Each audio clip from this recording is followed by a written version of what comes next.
طٰہٰ کے معنی کیا ہیں اور کس امام کو اے طٰہٰ کے بیٹے کہا گیا ہے؟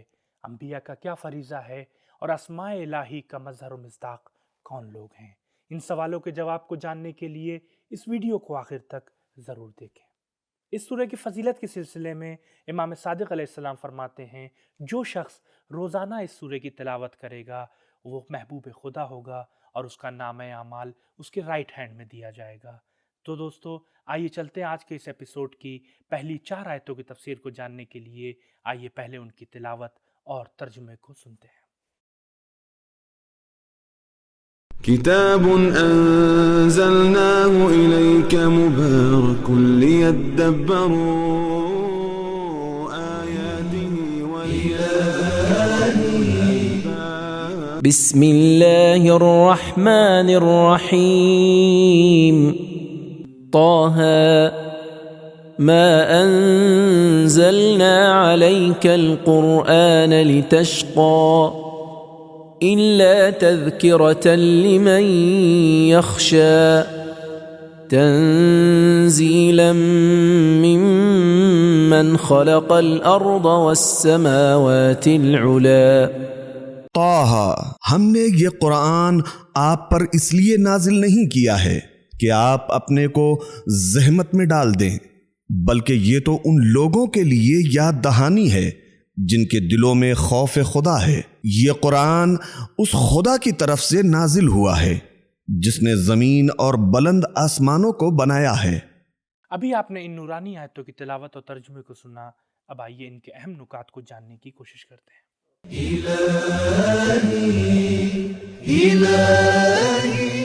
لفظ طٰہٰ کا شمار حروف مقطعات میں ہوتا ہے اور اس کے مختلف معانی بیان کیے گئے ہیں، جن میں سے کچھ یہ ہیں: یہ اللہ کا نام ہے، یا کلمہ قسم ہے، یا حضرت رسول اکرم صلی اللہ علیہ وآلہ وسلم کا اسم مبارک ہے، کیونکہ اسی بنیاد پر آل پیغمبر کو آل طٰہٰ بھی کہا جاتا ہے، یا حضرت علی علیہ السلام کو طٰہٰ کہا گیا ہے۔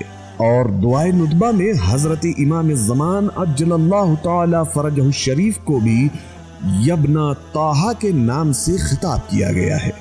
بہرحال اس کلمے کا کوئی نہ کوئی معنی ضرور ہے اور یہ مہمل اور بے معنی نہیں ہے۔ قرآن مجید کے نزول کو ایک طویل عرصہ گزر جانے کے باوجود ابھی تک دشمنوں کو یہ موقع نہیں ملا کہ وہ قرآن میں اس حوالے سے کوئی اشکال اور اعتراض کر سکے۔ پیغمبر اکرم صلی اللہ علیہ وآلہ وسلم اپنے خدا سے بے پناہ محبت اور اپنی ذمہ داریوں کو ادا کرنے میں اس قدر زحمت اور مشقت کے ساتھ اپنے اعمال کو انجام دیتے تھے کہ آپ کے پیروں میں ورم آ گیا تھا اور آپ کا رنگ پیلا پڑ گیا تھا۔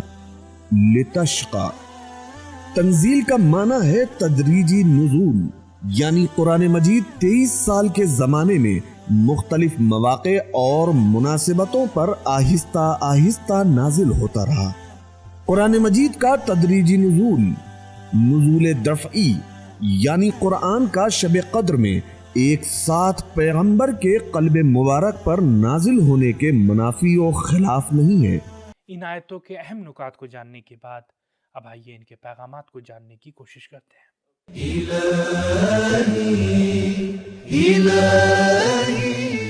پیغام 1، وحی الہی رنج و زحمت کے لیے نازل نہیں ہوئی۔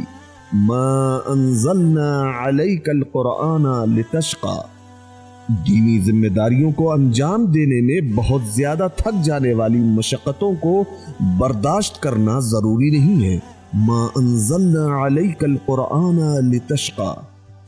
3، انسان فطرت کے لحاظ سے بعض چیزوں کا یقین رکھتا ہے لیکن کبھی کبھی غفلت کا شکار ہو جاتا ہے، لہذا اس غفلت کو دور کرنے کے لیے اسے یاد دلانے کی ضرورت ہے۔ تذکرۃ 4، تقوی، علم اور خدا سے ڈر، یہ چیزیں آپس میں ایک دوسرے سے ملی ہوئی ہیں۔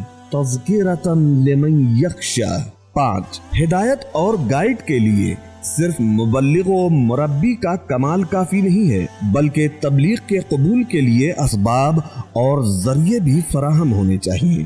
لمن یخشا، کیونکہ اچھی پیداوار کے لیے بیج بھی اچھی ہونی چاہیے اور اس کے ساتھ اچھی زمین اور دیکھ بھال بھی ضروری ہے۔ 6.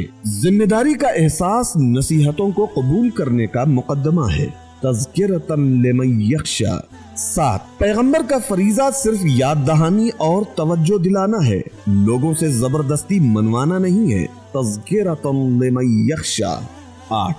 تشریع و تکوین دونوں کا سرچشمہ ایک ہے، ان کے قوانین آپس میں مطابقت رکھتے ہیں، تنزیلا ممن خلق۔ 9. ان عظیم آسمانوں کا پیدا کرنے والا اگر بات کرے تو اس کی بات بھی زیادہ اہمیت کی حامل ہوگی، تنزیلا ممن خلق الارض والسماوات العلی۔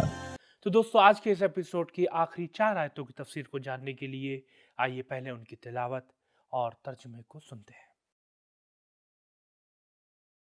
الرحمن على العرش استوى له ما في السماوات وما في الأرض وما بينهما وما تحت الثرى وإن تجهر بالقول فإنه يعلم السر وأخفى الله لا إله إلا هو له الأسماء الحسنى۔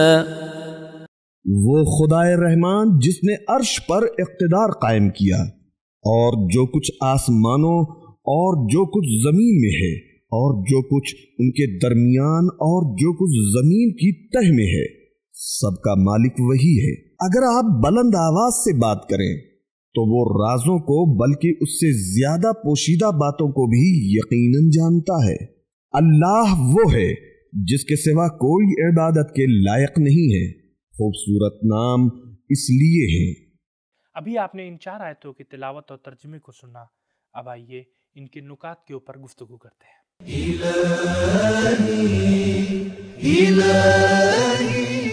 ان مندرجہ بالا آیات میں اللہ تعالیٰ کی 4 خاص صفتوں کی طرف اشارہ کیا گیا ہے۔ الف، خلق الارض والسماوات، اس نے زمین اور آسمانوں کو پیدا کیا۔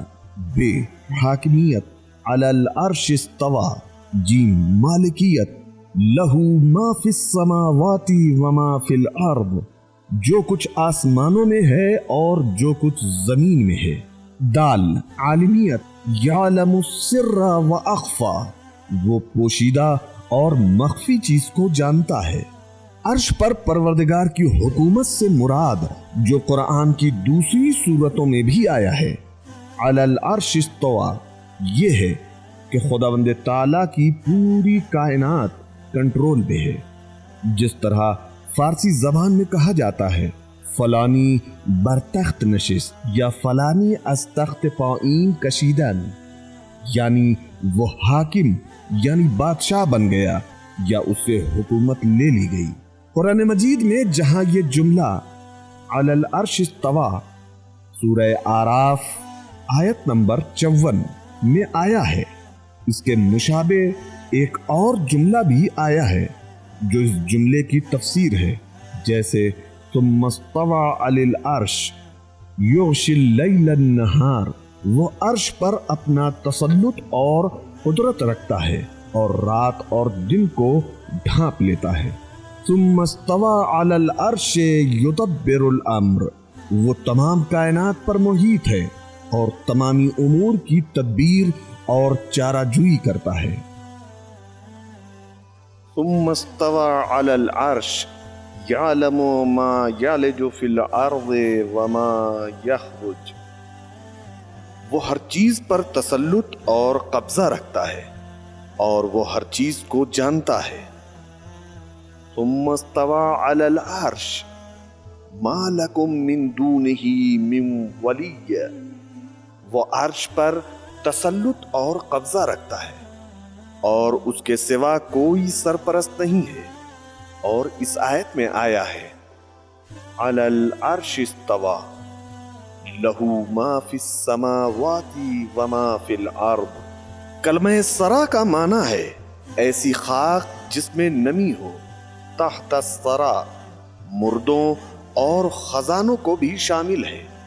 اس کے علاوہ ہر وہ چیز جو خاک میں چھپی ہے اسے بھی تحت الثرا کہتے ہیں۔ اسماء حسنی خداوند تعالیٰ کے صفات ہیں۔ روایات کے مطابق اللہ تعالیٰ کے 99 نام ہیں کہ اگر دعا کے وقت ان اسماء کو پڑھا جائے تو خداوند تعالیٰ اپنی برکات نازل فرماتا ہے۔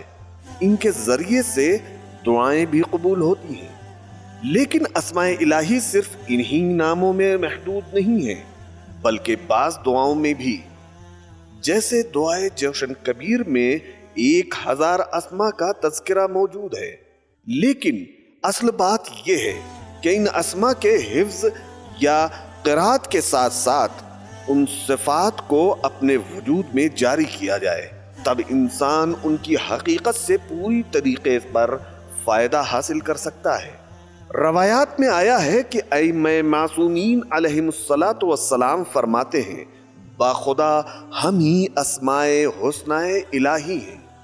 حضرت امام جعفر صادق علیہ السلام فرماتے ہیں سر وہ چیز ہے جسے تم دل میں چھپاتے ہو، اور اخفا وہ چیز ہے جو انسان کے ذہن سے گزر کر چکا ہوتا ہے اور وہ خود بھی بھول چکا ہوتا ہے، یعنی وہ نہ صرف اسے دوسروں سے چھپاتا ہے بلکہ خود بھی اس سے غافل ہو جاتا ہے۔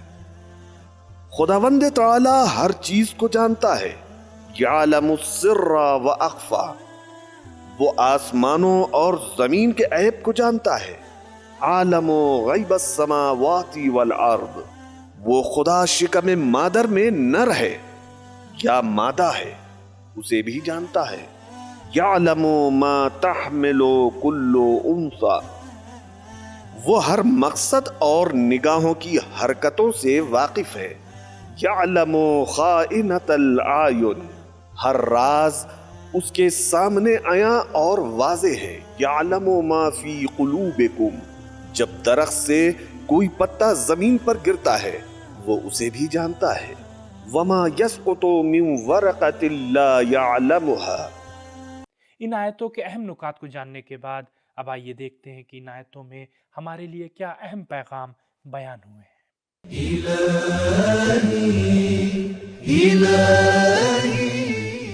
ایک، اللہ تعالی کا کائنات پر قبضہ رحم و کرم کی بنا پر ہے، نہ کہ جبارانہ۔ دو، نزول قرآن اس کی رحمانیت کا مظہر ہے اور کائنات پر اس کے اقتدار و قدرت کی علامت۔ تین، اللہ تعالیٰ کا قبضہ پوری کائنات پر برابر ہے۔ چار، اللہ تعالیٰ پوری کائنات کا خالق اور پیدا کرنے والا ہے اور وہ ان کا حاکم بھی ہے اور محافظ بھی۔ پانچ، تمام اشیاء جو ظاہر ہیں یا چھپی ہیں وہ سب پر اپنی نگاہ قدرت رکھے ہوئے ہے اور سب کی ملکیت اسی کے پاس ہے۔ 6، برائیوں سے بچنے کا ایک راستہ یہ بھی ہے کہ ہم اس بات کی طرف غور کریں کہ اللہ سامنے موجود چیز یا چھپی اور غائب چیز پر ہر وقت نظر رکھے ہوئے ہے۔ 7، نام کا لفظ اور معنی دونوں لحاظ سے خوبصورت اور اچھا ہونا اہمیت رکھتا ہے اور خداوند خود بھی جمیل ہے اور اس کے سارے نام بھی حسین و جمیل ہیں۔ تو ناظرین، آج کے اس ایپیسوڈ میں ہم نے بہت سی اہم باتوں کو جانا، جن میں سے ایک یہ تھا کہ انبیاء کا فریضہ یاد دہانی اور توجہ دلانا ہے، نہ کہ زبردستی کرنا اور اسے منوانا۔ انشاءاللہ کل پھر ملاقات ہوگی کچھ نئی آیتوں کی تفسیر کے ساتھ۔ تب تک کے لیے خدا حافظ، فی امان اللہ۔ سبیل قرآن، قرآنی سماج کی پہچان۔